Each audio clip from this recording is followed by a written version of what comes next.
my... No, God! No, God, please, no! No! No! No!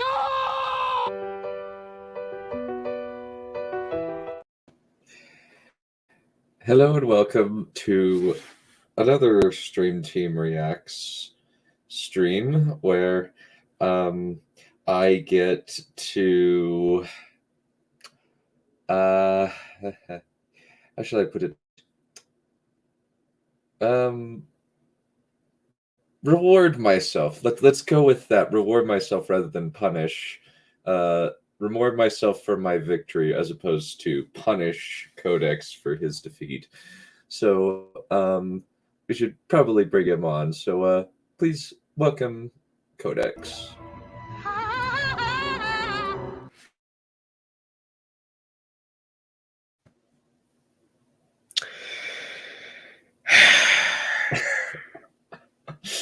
Let's just get this over with. Yeah. This one was actually it took me a minute to remember that Smutcast only got about 14 minutes into this one before they quit.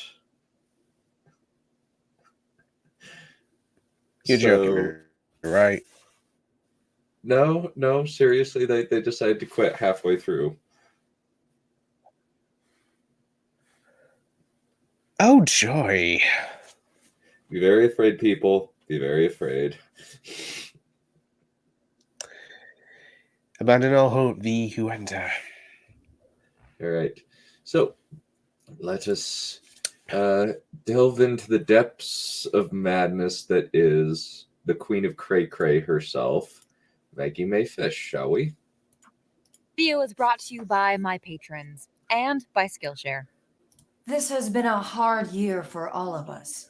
Coming up on Halloween, my favorite holiday, I began to ask myself, is my heart even really in it this year? With environmental destruction rapidly approaching and fascism in our streets, I kept wondering to myself, okay, but how does this affect me and my feelings? Horror movies have always been a safe haven for me. Oh, part joy. of my life. Yeah. I remember being 4 years old and my cousins shooing me out of the room saying, Chucky's not for kids, go color. What a fun anecdote. I've seen just about every horror movie that's ever been made, but this year, overcome with the stress of it all, I couldn't watch a single horror movie. I couldn't journey to the Bates Motel or the Overlook Hotel or just any other hotel. I couldn't be there emotionally for my Halloween cats. So, almost on a whim, to get myself out of that funk, I started binging Netflix. Like a deep-sea diver plunging into the algorithm, eventually coming face to face with the most amazing and bizarre filmic specimens. And that's when I stumbled upon what might be the most perfect horror movie ever conceived. My Octopus Teacher. I have to say, the insidiousness of My Octopus Teacher can sneak up on you like a shark silently hunting among the reefs. Upon your first watch, you might even take it at face value, mistaking it for yet another overly sentimental, sappy wildlife documentary that invites you to project your human values and emotions onto nature. And that in itself is the brilliance of the ride. Because My Octopus Teacher isn't simply a story about a man exploring and experiencing nature. It's a post-colonial meta-narrative about the horrific ways that some people, especially white people, are compelled to make nature about themselves. What? Oh, Maggie, never change. I have forgotten how okay. awful this video. I forgot how freaking dog crap this video was.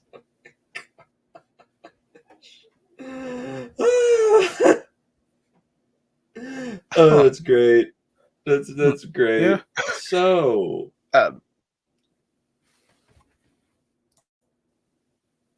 what can I say to that? I don't know if you can say anything to that. It's like, I know. How does that even? How does that even compute as a thought that a a human adult being would come up with. I think I need more than a citation. I need a document on what does she mean by that. Yeah. Yeah, it's No, like... not a document, like a folder of what she means. Because... yeah. I'm still trying to process what she just said. Yeah, honestly. It's... Let's roll it back. Yeah, just...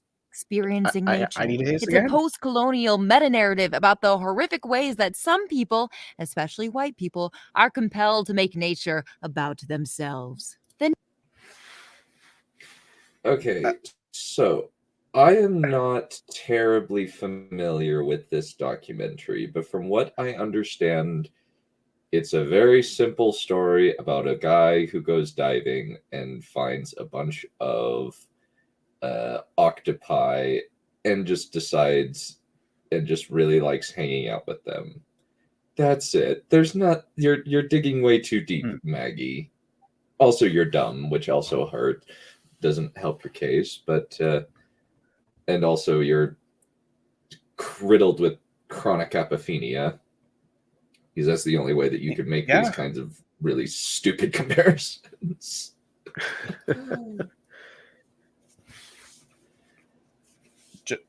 So, was it what you hoped for? Or didn't hope for? Honestly, I'm more taken aback, really. If that makes any sense. I mean... Yeah, how do you come up with that? She's stupid. And on the other hand, she's stupid. So, I'm at a crossroads here. Fair enough. Let's keep going. The narrative centers around Craig Foster, a white South African wildlife documentarian who had to take a year off from the stress of documentary filmmaking to make a documentary film. His family was suffering because of the stress he was bringing home in some way that's never really specified.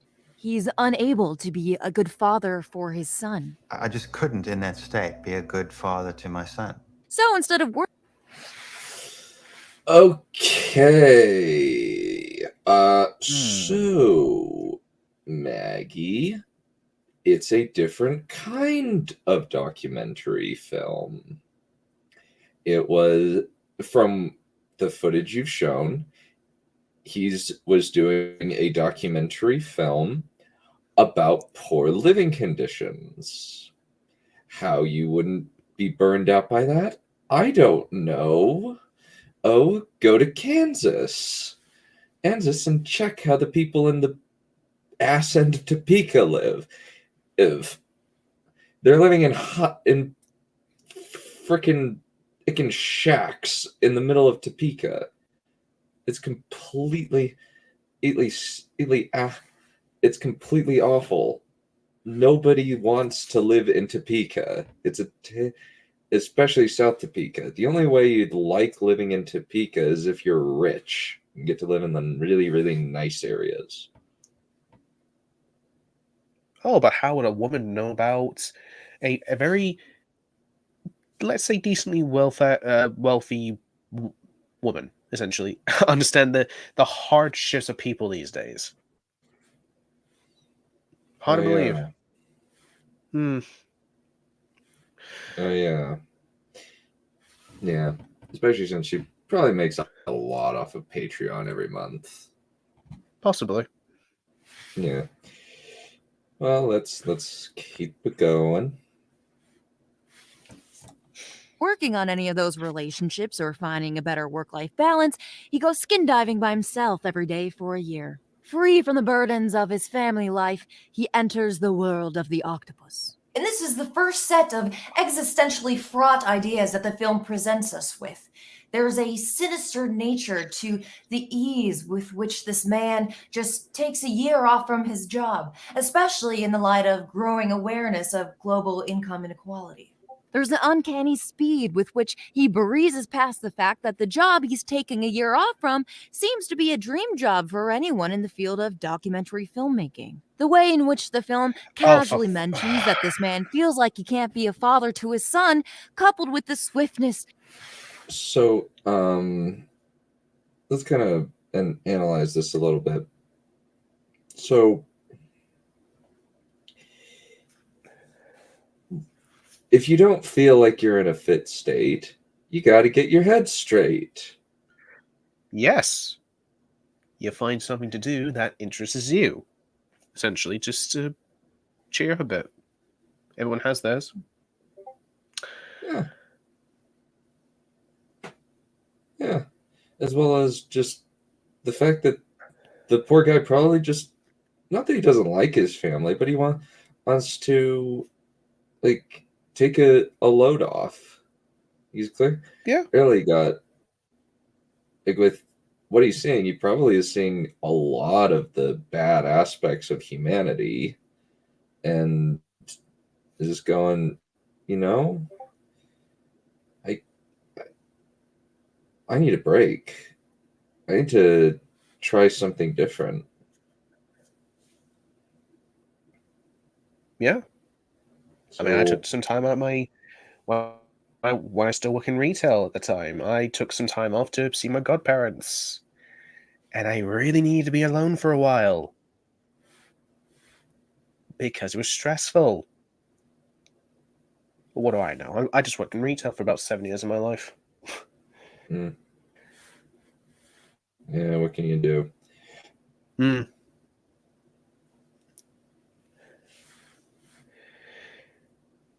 Yeah, and honestly, I feel you. Retail is awful.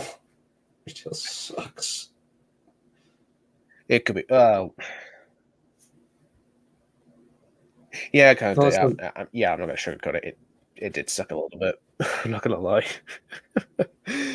well, having worked at Walmart, I would say it depends on.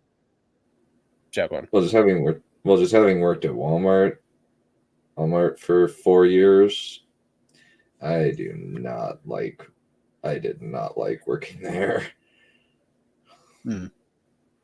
I would say it's place to place, really, but yeah, I do hear you. There were some dodgy people, shall we say. Fair enough, yeah. With which he comes up with the solution of going skin diving and leaving his family behind, I think would chill anyone to the bone. But the whole...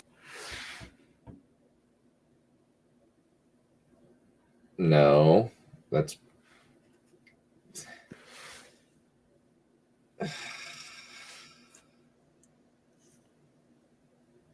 He doesn't want to bring his baggage home, you crazy weirdo. Yeah. It's perfectly natural. Natural for somebody to say, I'm super burned out. I need to have my faith in humanity or something restored. Or just, like, find something I'm passionate about. Have you ever heard of burnout? Apparently not with this woman. Apparently not. Time these contradictions and the obscene level of privilege required to take a year off to swim in an ocean paradise are framed as a burden to him. And of course, once we meet the octopus, Why do I get the feeling you're lying through your teeth? I mean, she is dressed like H.P. Lovecraft, so I'm not really surprised. True. horror really begins. Here's a quick plot summary, and then we'll talk about the incredible layers of horror contained within this documentary. We all know we can't. The Octopus Man, which is the name I've decided to call this horror movie monster, meets an octopus covered in shells, which it uses to disguise itself and avoid becoming prey. The Octopus Man is baffled by this and becomes hell-bent on projecting his thoughts and feelings onto this poor, silent creature with increasing severity. And then I had this crazy idea. What happens if I just went every day? What happens if I never missed a day? The Octopus Man eventually finds her den, but he scares the poor creature so much that she abandons it and refuses to return. Then I approached her too fast, and that's when she left the den and got a real fright and didn't come back to that den. Instead of taking this as a clear sign that maybe he should leave her alone. That's what it In Act does. 2, he starts. That's not how documentary filmmaking works. When you find a Yeah. subject that is of particular interest, well, one, you narrativize it. Two, you just do it. You just follow it around because it could be an interesting subject. And this is technically, he's not really taking off of work. He's still creating some content. Yeah. It could be just on his free time as well. Agreed. I mean, lots of people actually do. Good example would be Mega Man 2. That was literally done in the free time of some of the game developers at that time. And we all know how that turned out. Can't say that I do, actually. Please enlighten me. Well, obviously it's Mega Man. Obviously, it's one of Capcom's one of the most recognizable mascots of Capcom specifically. After the surprising success of Mega Man 1, I forget the developers' names at the top of my head, but they wanted to immediately make a sequel. Now, obviously, Capcom was kind of not too sure about it, but they said you can work on making the sequel as long as you keep making other Capcom games in that time span. So a lot of the free time that the developers from Mega Man 2 was literally their free time. And it became a well-renowned classic. Dang. I mean, I could be wrong about a few details, so please, anyone in the chat, correct me if I am wrong, but, you know.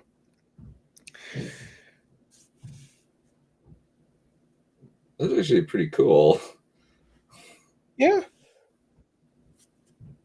I could find a review, kind of go into the details about that, but after this whole thing, really. But yeah, quite something. Dang.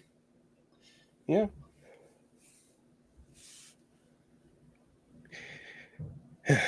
Either way. Let's keep going. Start stalking her. I mean, it just became a bit of an obsession. You just want to visit her every single day and see what's going on. He tracks her down once again, but this time, instead of forcing her to abandon her den, he literally attracts a bunch of sharks that end up ripping off one of her tentacles. The octopus heals herself because, as anyone with a cursory knowledge of octopi knows, they can regrow their limbs, but Octopus Man withholds this information for a dramatic story beat. In a rare moment of self-reflection from the Octopus Man, he says that the octopus might not have gotten attacked had he not been there. And, once again, instead of seeing this as a sign to maybe leave her alone, he triples down for the third act and now sees himself as part of the octopus. He makes her suffering about him. And in the end, because octopi only have a year-long life cycle, and that is how their biology works, the octopus has babies and dies soon after. The Octopus Man, of course, takes this very personally and sees this as a great sadness and a reminder of his own death. But this is just the surface. Like a beautiful kelp forest, there are many layers to this brilliant documentary parody. The film uses the magic of Get over cinematic it. language to create a kind of detached sympathy for the octopus character. But this sinister octopus man is constantly projecting his own feelings and conceptions of what life is about onto this octopus. What goes through her mind? What's she thinking? Does she dream? If she dreams, what does she dream about? There's also a strange gendering and sexualization of the octopus that centers gender and sexuality on a straight, white, South African man's idea of those terms. What? Yeah, citation needed. What? That's just odd.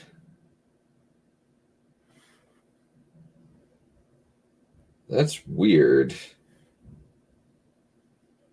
What goes through your head, Maggie? That's the million-dollar question here. Multiple very, very, very stupid things. I don't think it's even that. I think just in one ear, out the other.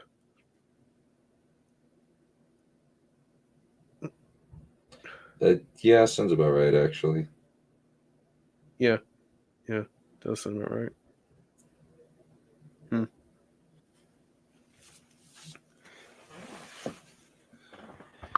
Yeah. So instead of feeling a genuine sense of sympathy for this strange creature, we're feeling sympathy for an imagined, constructed character that the narrator has built up around the octopus, using the octopus's likeness as a fetish object. Throughout the film, the octopus man terrorizes this poor octopus in a brilliant commentary on cinema's power to manipulate an audience's empathy, calling into question the ethics of nature documentaries as a whole, as well as humanity's refusal to keep our sticky, gross fingers out of every creature's business. Then, in a Maggie, you do realize that the sticky fingers of humanity can actually save animal creatures from extinction? Yeah. Also, there's just like, how else are we going to learn about the natural world? Send in little drones into the ocean.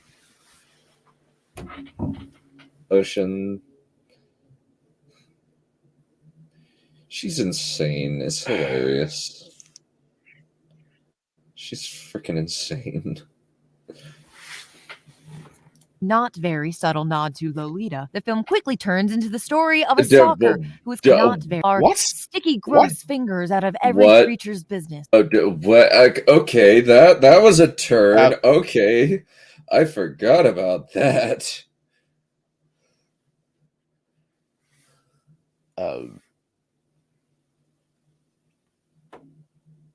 What?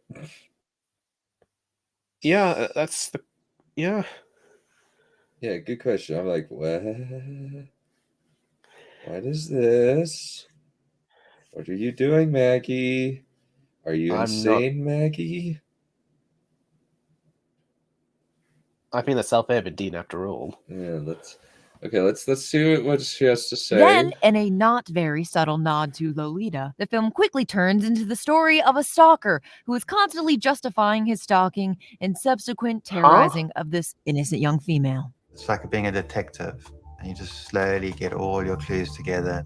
The film maps the ways in which men have traditionally refused to respect women's spaces and projects that idea onto this man invading the space of a majestic animal. In the character of the... What? Okay, what? This is such heavy projection. Like, this is a very simple nature documentary. Just about a guy who finds patterns, and you are applying freaking Lolita? What is wrong?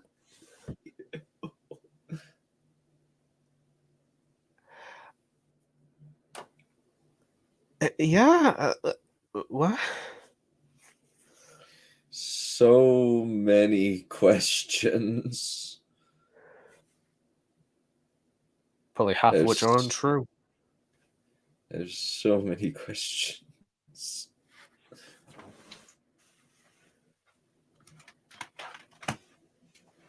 There's so many questions. The octopus, our narrator has found the perfect victim, a creature that not only can't speak, but can't comprehend human communication at all. It is a blank slate onto which this man can project the most terrifying visions from his ego, superego, and id, with zero self-awareness. The sequence where the octopus loses an arm is one of the film's most brilliant commentaries on the way that Western storytellers emotionally manipulate their audiences. This whole episode is treated with utter horror at the idea that the octopus may be mangled for the rest of its life, or that she might even die. But what the story is doing here is actually much more subversive, much more meta. See, as a documentary, we might assume that this movie would be filled with information about octopi. But there's a surprising lack of actual educational material here. And as the episode about the octopus losing an arm comes to a resolution, our narrator gives us one scrap of information. that an octopus losing an arm actually isn't that big of a deal at all. Our heroine regenerates her arm pretty quickly. The very basic octopus fact is withheld from the audience until the last moment to manipulate us into feeling a sense of dread and fearing for the octopus's life. But most importantly, withholding this information makes the narrator's actions, attempting to nurse the octopus back to health, seem heartwarming and heroic rather than ignorant and overbearing. The film.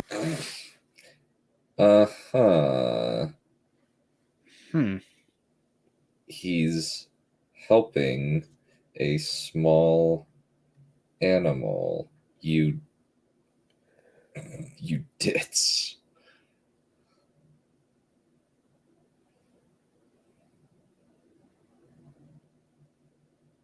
Are we sure this woman's not brain dead? Because she's very brain dead. I think that she is, actually.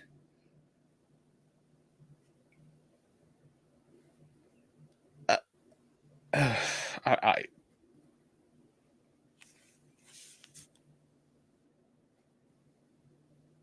just don't know what to say. Yeah, let's keep going. Yeah, does an amazing job of framing the sequence as romantic, as dramatic, in a manner eerily reminiscent of someone with Munchausen syndrome by proxy, exploiting a child in their care for attention and sympathy. The narrator gets to take credit for all the emotional support.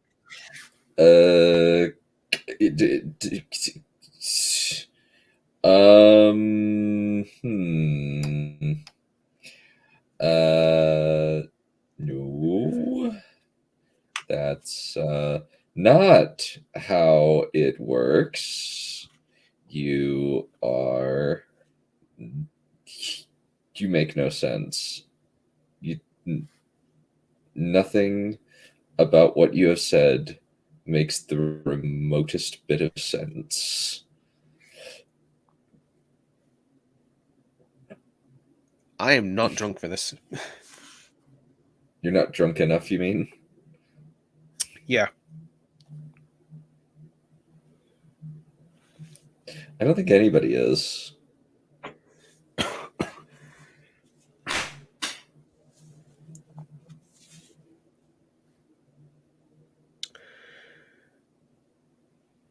Yeah, probably.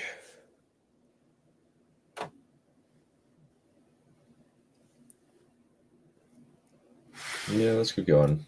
He gave the octopus, even though his presence was not only not needed, but may have led to the shark attack in the first place. The educational value of the film is reduced to simply making you feel as though you've learned something about octopi, when in reality, all that's happened is that we have become complicit in this sick drama that this man has created around his object of desire.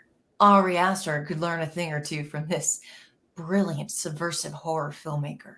My octopus teacher is filled with insightful moments that hit upon its horror themes. As we watch this predator stalk his victim, he says things like, "This octopus has no mommy or daddy." She's got no mother or father to teach her anything. She's alone. When another basic octopus fact that he fails to tell us is that octopi don't raise their young like mammals do, so those parental relationships hold no meaning for them. Or, "She shouldn't be this intelligent," which is a complete insult to the vast variety of different types of intelligence displayed by creatures on our planet. No, it's not, because nobody cares. Yeah.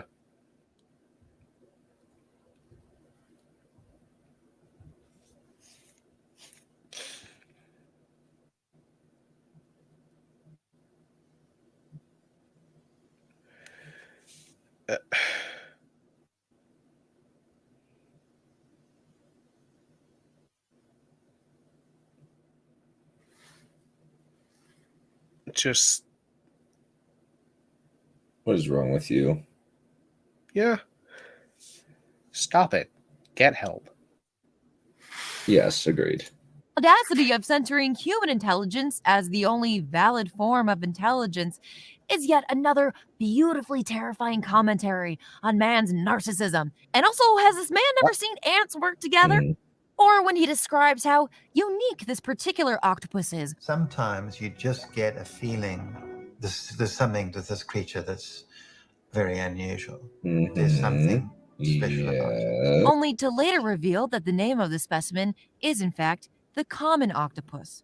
Or my favorite classic horror line from the film, which should be counted among the greats like, Here's Johnny! And Uh, of course, I'm That- talking about the line, Somehow what happened to Those are her totally happened to me in some strange way. non And then sequiturs right there. This felt psychologically like I was going through a type of dismembering. the bone-chilling effect of this line, of taking another creature's experience, their pain, and attributing it to oneself, while constantly that's called empathy, you idiot.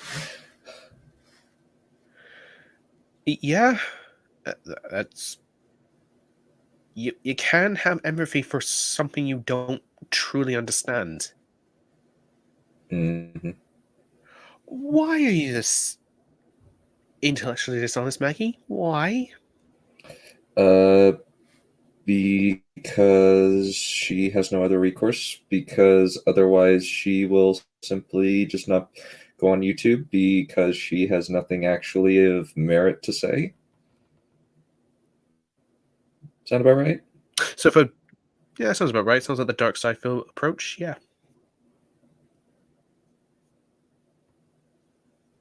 Yeah.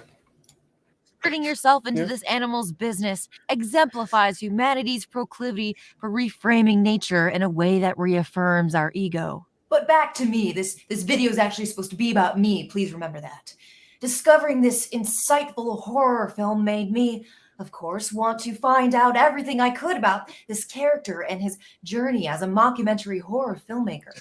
And I'm excited to share that my research did not disappoint. Okay. Mockumentary horror filmmaker. Okay, that's incredibly dishonest. Yes. That's wildly dishonest, actually.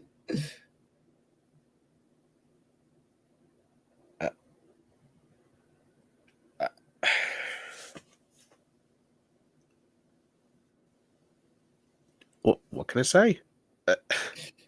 That she's nuts. We already said that I need more creative in that way. She's Lovecraft, that's right.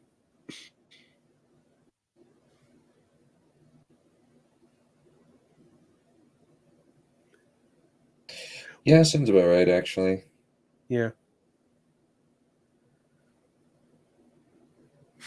Yeah, let's keep going. My octopus teacher, the narrator mentions one of his early mockumentary horror films, The Great Dance, a hunter's story, about a group of African bushmen who track animals in the Kalahari Desert. This film was an early experiment in creating emotional distance between the subject and the audience. While the film does feature some dialogue from the Bushmen, the vast majority of the narration is spoken by an actor during post-production. Tracking is like dancing because your body is happy. At the end of the movie, we're told that the narration is based on the words of one of the Bushmen. Then in the credits, we see that these words were translated by someone else and ultimately transformed into the documentary story by writer Jeremy Evans. So we have a documentary that positions itself as speaking for these Bushmen and communicating their unique experiences. But how much of their message is retained and how much is lost is a mystery, as their words pass from their lips through the mind of a translator, then from that translator's lips to the mind of a writer, then through that writer's pen to a script, which is ultimately edited for exhibition on corporate television. It would be one thing if the movie actually calls attention to these distancing effects, but instead it does everything it can to mystify the words of the Bushmen. It seems to prefer recontextualizing the Bushman's words in a kind of new agey, pseudo-spiritual, mock-scientific language that appeals to Western audiences. Rather than being humbled by a culture that we aren't a part of, it feels like the film takes the attitude, if I can capture it with my camera, then I can understand it fully. In this early film, we see the filmmaker What? developing the idea that he can make a documentary claiming to speak for a subject that he can't possibly fully understand. Of course, this idea is taken to its most extreme extent in My Octopus Teacher. I mean, they just were inside of the natural world. And I had this deep longing to be inside that world. The next film that we uncovered was a documentary he directed called The Animal Communicator, in which he Okay. follows a woman who claims to be able to telepathically communicate with animals. What seems It's again called like empathy. a quirky character piece reaches levels of unawareness and pseudoscience that I would expect from an ancient alien special. This woman, while I absolutely admit has a wonderfully calming presence, claims that animals literally project images into her mind. What she's actually doing is using the same methods that palm readers and fortune tellers have been using since forever. The documentary also features a conservation journalist who acts playfully skeptical for a while until she is ultimately convinced. Who I found out afterwards is the octopus man's wife. In a YouTube video, we see the animal communicator use her fortune-telling techniques to give a mystical air to basic revelations like sharks are coming into contact with humans more often because of overfishing, which is actually just a well-known fact and not a dark secret astrally projected into her third eye When were by these sharks. documentaries actually We released, can all Maggie? choose to have a telepathic thought and just send it out. As an early foray into eco-horror, hats off to you for the animal communicator, sir. The animal communicator, a white South African woman who used to work in the corporate world, and the director, our white South African man, project their own emotions onto a natural world they seem to have very little interest in actually understanding. The animal communicator is a clear stepping stone on our filmmakers' way to showcasing humanity's over-involvement in animals' lives. And while everyone in the film is incredibly good-willed, and I do truly believe loves animals as much as I, the overfamiliarity reeks of Tiger highly doubt that. King-esque human narcissism. It's clear that these Okay, well. Wow. Alrighty, so okay, now she's gone into a realm that I am actually relatively familiar with. I am at least, I have at least watched the Tiger King, and I am aware of exactly what kind of awful human being Mr. Joe Exotic is. He's a really freaking awful person who has no business helping out with animals, not just because he's an awful businessman, but because of the fact that he is, well, just not able to take good care of his animals.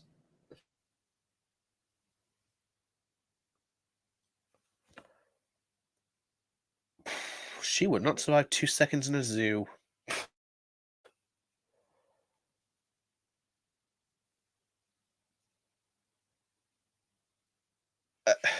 Wow. I'm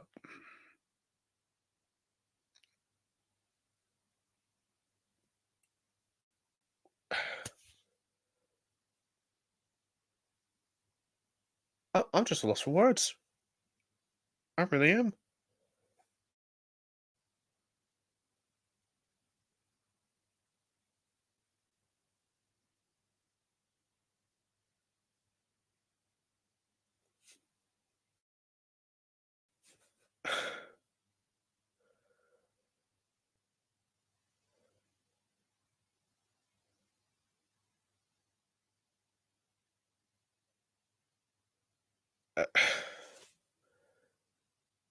Pencil done.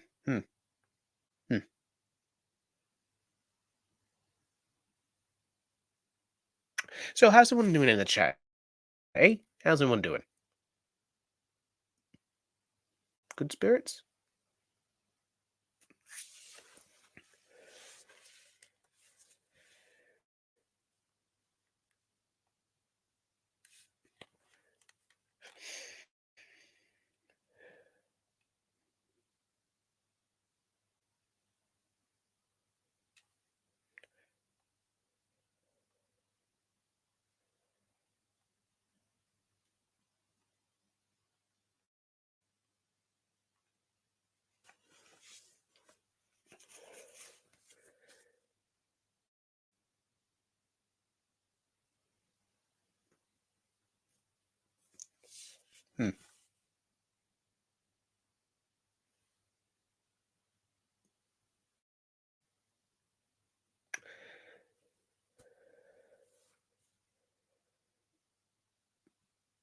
Unfortunately, DJ, I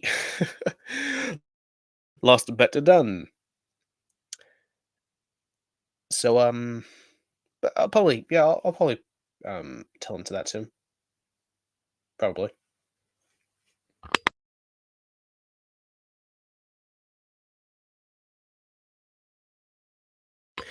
Yeah, and I do apologize if I sound a bit nasally. I've been suffering a cold for the last few days. Yeah, but it's just the tail end of it now. I'm doing alright. How's everyone else doing?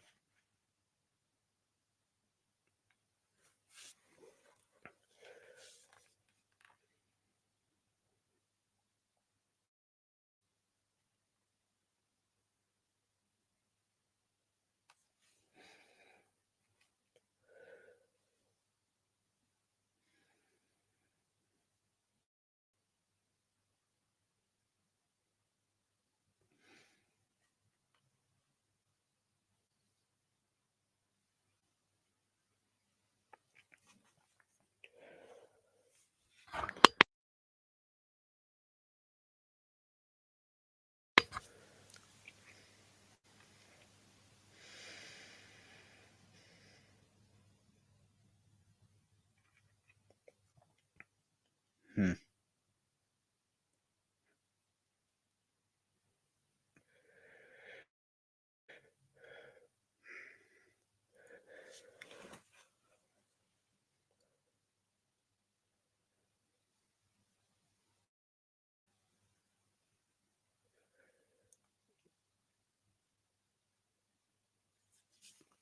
Hmm.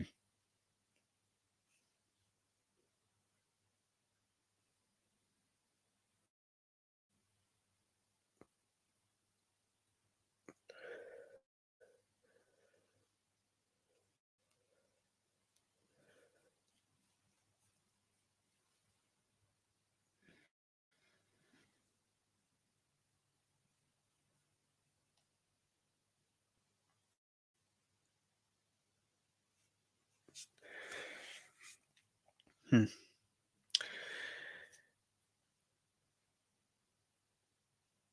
I'm just... What did I else think about this video? I'm just a loss for words, really.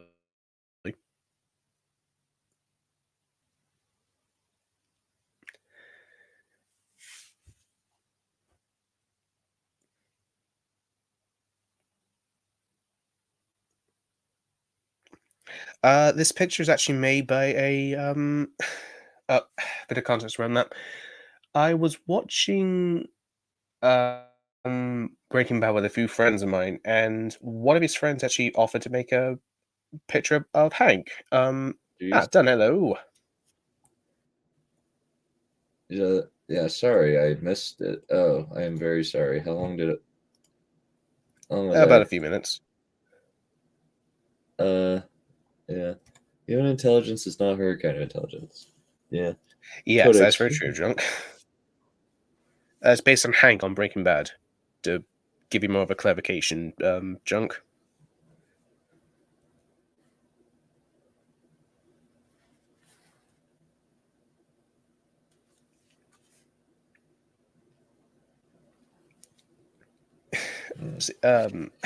Yeah. So let's continue. Yeah. Characteristics that animals do not exhibit, like the faulty idea that wolves place themselves in alpha and beta groups, which turned out not to be true, or Jordan Peterson's inane thoughts on lobsters. There's been a historical tradition of sorts in the scientific community to view everything through a white male lens. Oh, no. Just look at any medical text claiming that a woman's uterus could be floating above her head, when really it's in her feet. Projecting human society onto nature is an eco-horror, and I'm so delighted to have stumbled upon this amazing filmmaker who captures that feeling so well. Films like this should also be a reminder how crucial a role Indigenous peoples' rights play in combating global warming. Returning lands that have been colonized and giving Indigenous communities greater control over the areas where they live is one of the most effective and socially just ways to heal human-made climate change. The Octopus Man reminds me of this wonderful passage from the 1989 book Last Chance to See by Douglas Adams, author of The Hitchhiker's Guide to the Galaxy, and Mark Cowardine, a British zoologist and conservationist. In their book, Adams describes a trip where he encountered silverback gorillas in what was Zaire, now known as the Democratic Republic of the Congo. It's a bit of a doozy, but I think worth hearing in full, so I asked the wonderful YouTuber Jose to read it in his calming voice. We followed, encountering one gorilla after another until at last we came across another silverback lying on his side beneath a bush, with his long arm folded up over his head, scratching his opposite ear while he watched a couple of leaves doing not very much. That was a very good, It was very good instantly question. clear what he was doing. He was contemplating life. He was hanging out. It was quite obvious. Or rather, the temptation to find it quite obvious was absolutely overwhelming. They look like humans. They move like humans. They hold things in their fingers like humans. The expressions which play across their faces and intensely human-looking eye are expressions that we instinctively feel we recognize as human expressions. There I was, just staring into the eyes of this incredible creature. We look them in the face and we think, we know what they're like, but we don't. Or rather, we actually block off any possible glimmering of understanding of what they may be like by making easy and tempting assumptions.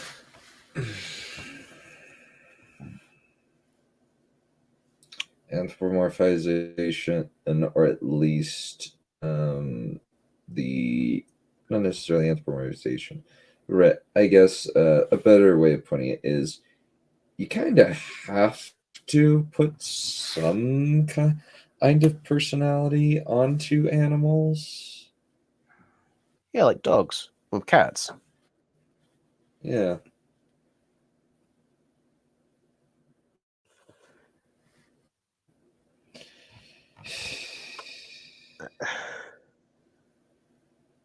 Maggie, are you just insane? I think she is, yeah.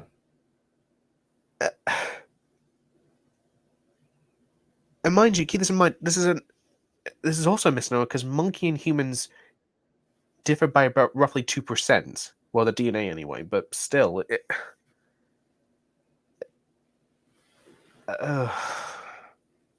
God's sake.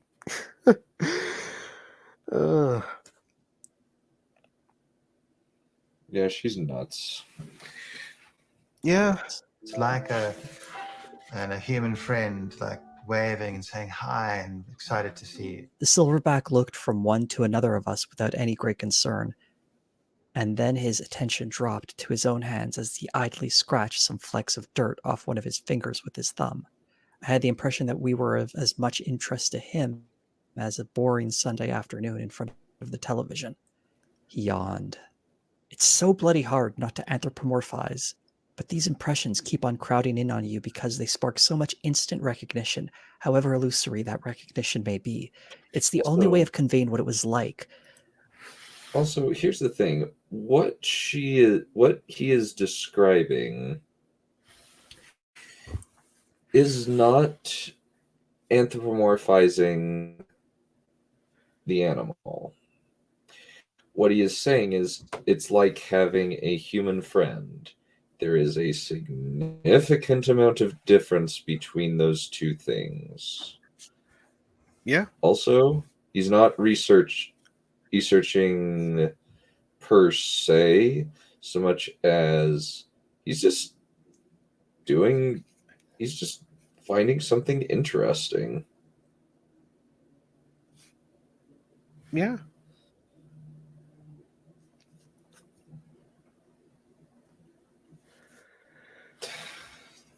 Stupid woman. The most disconcerting intelligence seemed to be apparent from the sudden sidelong glances he would give me, prompted not by any particular move I had made, but apparently by a thought that had struck him. I began to feel how patronizing it was of us to presume to judge their intelligence, as if ours was any kind of standard by which to measure. I tried to imagine... It actually is... Yeah. Because here's a thought: we make frickin' skyscrapers. They make beds of leaves. No, I'll take that one step further, Dan. We put a man on the moon. That too. Yes. This is just mind-numbingly, insufferably awful. I was insufferable, but I can't say it's mind-numbing because I honestly don't know what she's saying. I don't either. Yeah. Because she's freaking nuts. How he saw us. Yeah. But of course, that's almost impossible to do, because the assumptions you end up making as you try to bridge the imaginative gap are, of course, your own. And the most misleading assumptions are the ones you don't even know you're making. That's when you know there's full trust. I totally trust this human, and I'm coming out of the den. I pictured him lying there easily in his own world, impression. tolerating my That's what you use presence it, in Annals. it, but I think possibly sending me signals to which I did not know how to respond. And then I pictured myself beside him, festooned with the apparatus of my intelligence, my Gore-Tex windbreaker, my pen and paper, my autofocus matrix metery Nikon F4, and my inability to comprehend any of the life we had left behind us in the forest. But somewhere in the genetic history that we each carry with us in every cell of our body was a deep connection with this creature, as inaccessible to us now as last year's dreams, but like last year's dreams, always invisibly and unfathomably present. It put me in mind of what I think must be a vague memory of a movie, in which a New Yorker, the son of East European immigrants, goes to find the village that his family originally came from. He is rich and successful, but expects to be greeted with excitement, admiration, and wonder. Instead, he is not exactly rejected, not exactly dismissed, but is welcomed in ways that he is unable to understand. He is disturbed by their lack of reaction to his presence until he realizes their stillness in the face of him is not rejection, but merely a peace that he is welcome to join, but not to disturb. The gifts he has brought with him from civilization turn to dust in his hands as he realizes that everything he has is merely the shadow cast by what he has lost. I trust you, human, and now you can come into my octopus world. I watched the gorilla's eyes again, wise and knowing eyes, and wondered about this business of trying to teach apes language. Keep this in mind. Our language. Why? There are many members of our own species who live in and with the forest and know it and understand it. We don't listen to them. I just thought, I wonder if anybody could ever track anything underwater. What is there to suggest we would listen to anything an ape could tell us? Or that it would be able to tell us of its life in a language that hasn't been born of that life? I thought, maybe it is not that they have yet to gain a language, it is that we have lost one. The silverback seemed at last to tire of our presence. He hauled himself to his... Why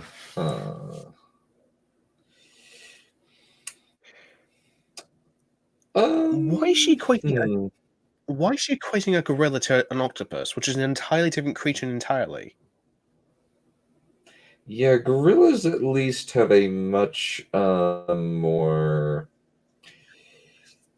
have a lot more intelligence than octopi have. Octopi have much more, say,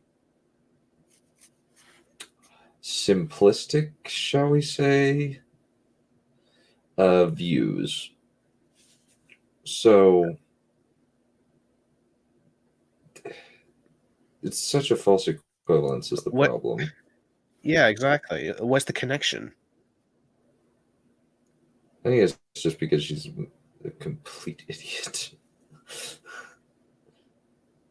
Yeah, probably.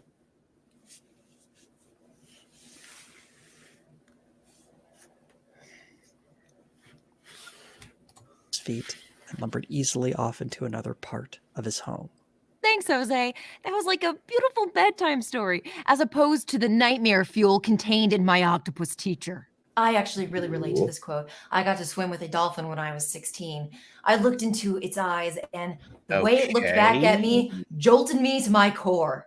Not with an, oh, I wonder what this dolphin dreams about, or I wonder if it misses its mommy and dada, but in a way that made me horrified for humankind. Horrified that we don't take into account the lives that these creatures have outside of our perception of what life means. Horrified that we have the audacity to live on this planet and consistently place ourselves at the center. As Douglas Adams suggested in because that we are passage, one way to keep because we are shut up. We're the dominant species. We can basically do whatever the heck we want. However, many of us choose to not do stupid things. In fact, Maggie, your entire statement is completely invalid because we have zookeepers and actual documentarists talking about these subject matters that save their lives. And also, they actually do stuff unlike you. Yes, because it's called a job. And they don't get paid for it. And also, most of them are not completely insane. Yes.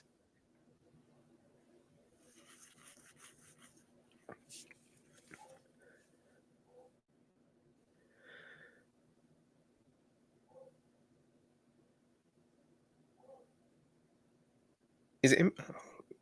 Yeah, just keep from placing ourselves at the center is by trying to understand animals on their own terms.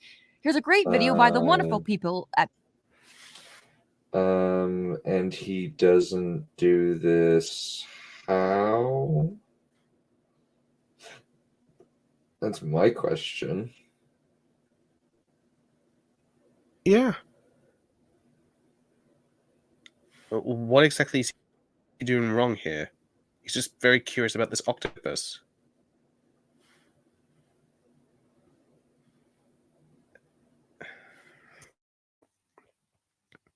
This is so dumb. At PBS Terra. Well, let's kind of break it down a little bit. So, what we have here essentially is Maggie saying, "Oh, this thing is bad because of this." However, the problem is, how else are we going to understand the natural world if we don't do some frickin' research on it? Like documentaries. In fact, Richard Attenborough made his entire career on documentaries about animals. And you don't call him out for this shit.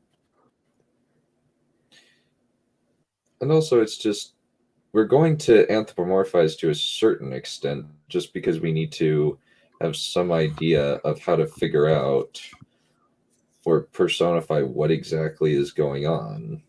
If we don't, then it's going to be rather difficult to conceptualize what they're thinking or what they're doing. Yeah. Actually, a funny thing about speaking of David Attenborough, exactly, some of his team are not allowed to intervene with the natural affairs of things. Unlike this guy who actually is interfering with the sharks, with the shark specifically. Which isn't necessarily bad. Yeah. Some would consider it a good thing. Despite, like you said, Maggie, it has a very short lifespan.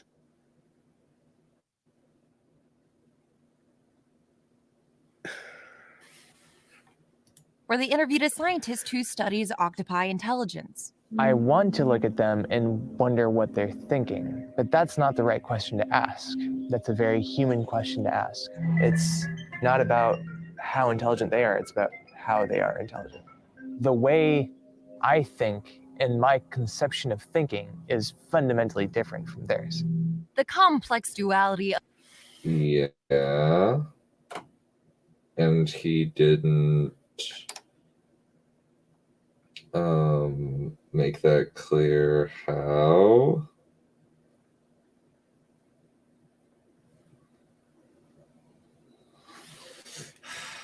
of the octopus man is something to behold. Saying there are boundaries humans should not cross one moment, then disturbing an octopus in its den so that the poor You haven't creature has to qualified abandon this. it the next. Or talking about his lonely, solitary journey to the bottom of the ocean, when in reality he was obviously accompanied by a camera operator the entire time. Or when he says he was so stressed that he didn't want to see a camera, as a camera captures footage of him saying that. Or when he says his octopus is so That's unique and not- special, and then later tells us that she is in fact a common octopus. Or when he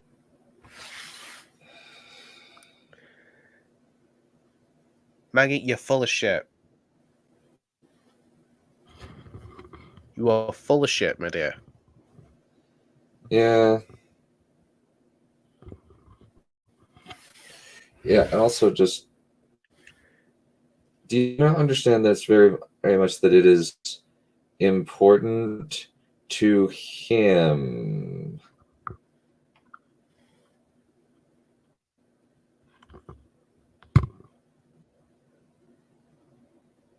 Ugh. The levels of nut in this is just so crazy. I hate. It's like I'm kind of regretting that we kind of didn't finish this on Smudcast. I imagine that Whis would have had a field day. It would have been hilarious.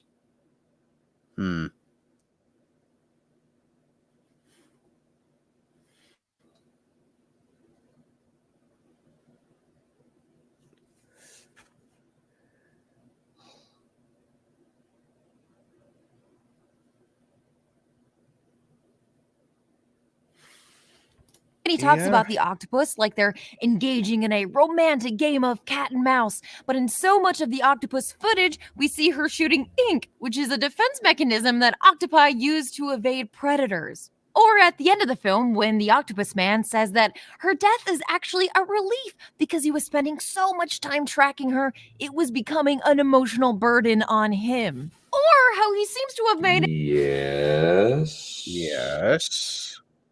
Because it is, and you're crazy. Please stop. Stop. Gain some intelligence and have some good takes, please.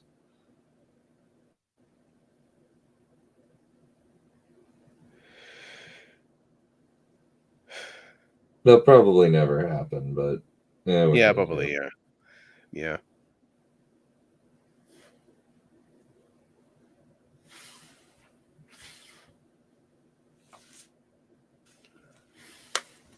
an entire movie to reconnect with his son, which meant spending a year in the ocean away from his son, ending with a bittersweet mending of their relationship after the death of his father's octopus lover. Brilliantly setting up the horror sequel where we can assume the young man will follow in his father's terrifying footsteps. Iconic horror movie logic. I will be watching my octopus teacher every Halloween for years to come. I'm sure during this whole video you were wondering, well, how did this journey affect you, Maggie, and your lost love of Halloween? No one was asking Turns that. out Halloween missed me as much as I missed Halloween. Halloween and I have never had a stronger relationship than we do now. Halloween and I have gone out to eat, talked things through, and we're going to feel things out. Halloween hates you just as much as we do, Maggie. Yeah, Frankie Cruz said, fuck that shit. I'm going back to tech support.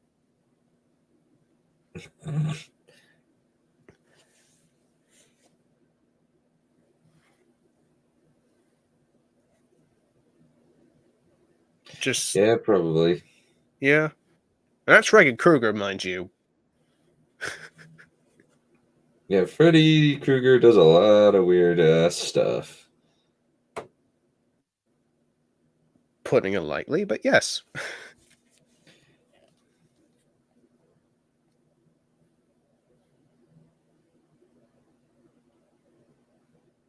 If this crap, I'm out.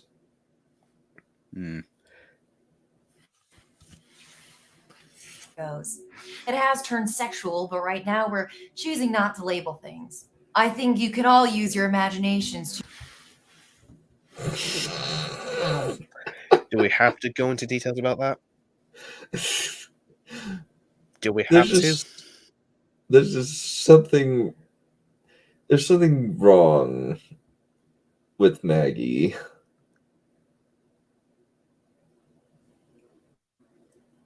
Yeah.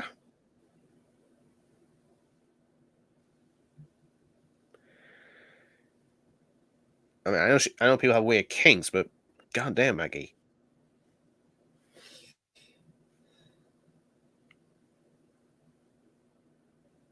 Yeah. To project what you think we might be doing in bed together, and which of us is the top and which of us is the bottom. Hint, I'm a switch, and so is Halloween. And really, the takeaway from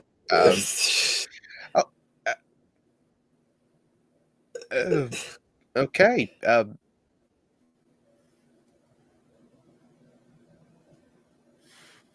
I have many questions.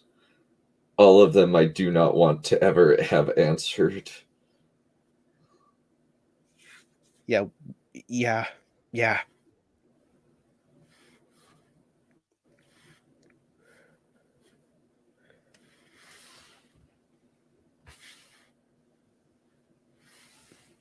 from this Octopus Man horror deep dive is not that we should actually hold ourselves to a high standard and set clear boundaries when working with animals and people, but that it's really interesting that through it all, the entire time, it was actually about Halloween and me.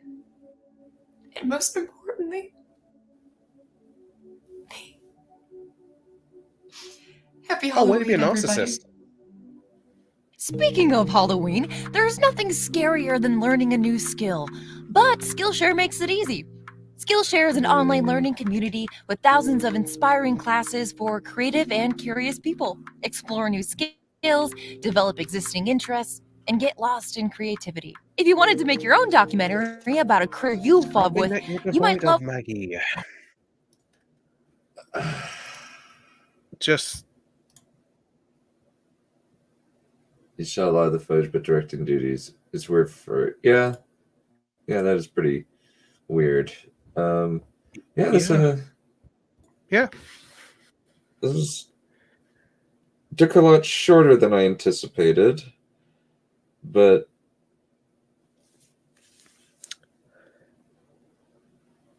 it was definitely freaking weird. I mean, she has some weird taste. I'll give her that. She has some weird tastes. Yeah.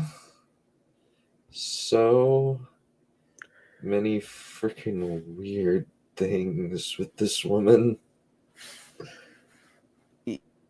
Yeah.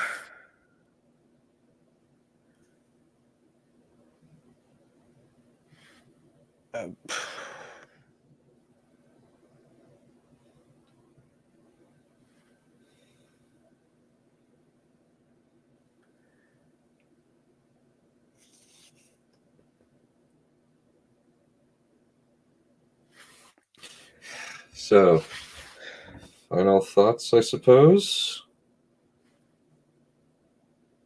I'm sorry, you're asking me? Yeah. I think the whole video just proves that she's just nuts. She's just absolutely nuts. Yeah, that's accurate. Yeah. She is pretty crazy.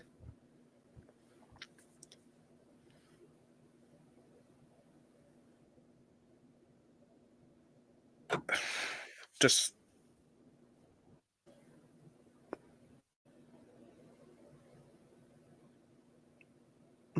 what can I say?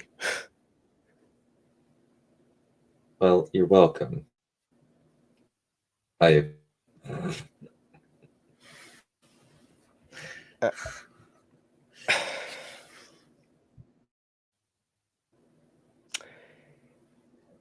Yeah.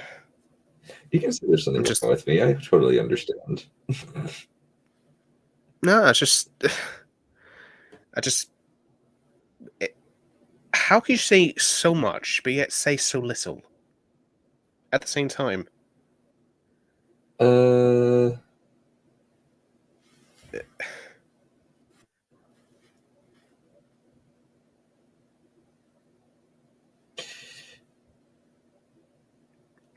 Honestly, I don't. I think it's just some kind of strange talent that this woman has.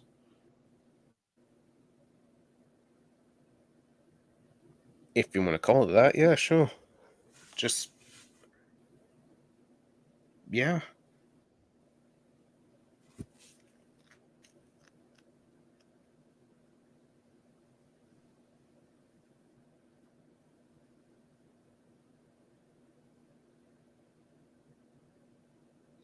Alrighty.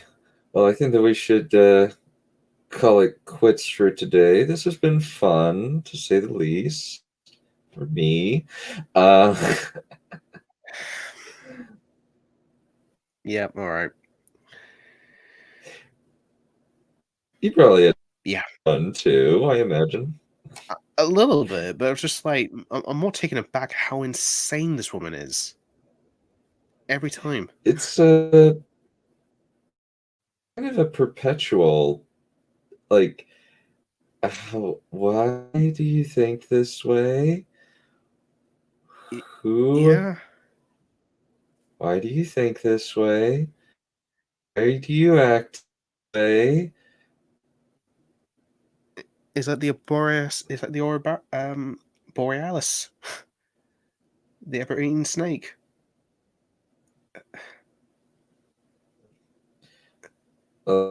Just Ouroboros, but that works, yeah. Ouroboros, that was it. Sorry, yeah, that was it.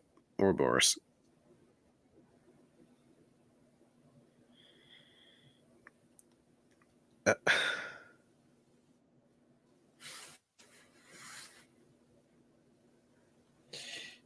Yeah. Yeah.